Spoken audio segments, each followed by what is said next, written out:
To watch a person draw his or her last breath is indeed a very moving experience.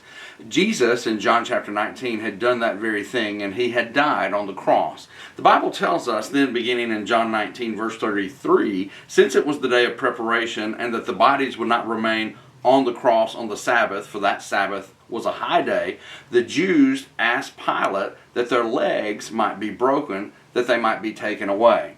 This was a tradition of sorts that was enacted from time to time when a victim was crucified to hasten death, to make it come a lot faster, because when a person was crucified and the arms were extended and his body would begin to go down and down and down, as he was inhaling the air, he could not exhale all of the air that needed to leave his system in order to survive.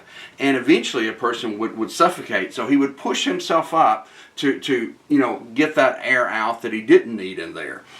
When the legs were broken, the ability to push oneself up was taken away, and death would come very, very quickly.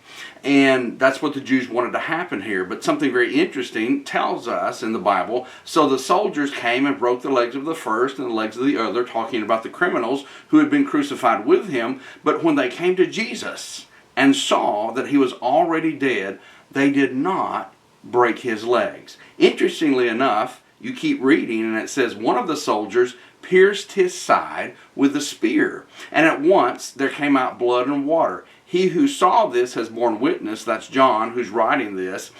His testimony is true, and he knows he is telling the truth, that you may also believe. For these things took place that the scriptures might be fulfilled. And there's two quotations here from the Old Testament applying to Jesus. The first one from Exodus chapter 9, and also a combination of Numbers chapter 9. It tells us not one of his bones will be broken. And then from Zechariah chapter 12, and another scripture that says, they shall look on him whom they have pierced. The Bible tells us that the Roman soldiers were supposed to break Jesus' legs, but they didn't.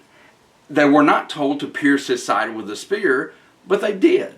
And in both of those acts of those soldiers, they actually inadvertently, unknowingly fulfilled Scripture.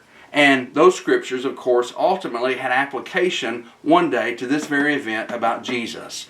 The Bible tells us in Revelation chapter 1, verse 7, that when Jesus returns, every eye will see him. And then it has this phrase, even those who pierced him.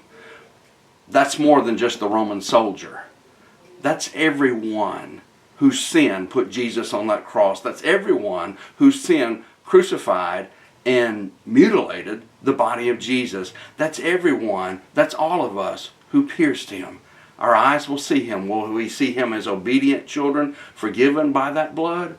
Or will we see him outside of Christ, fearing what we see?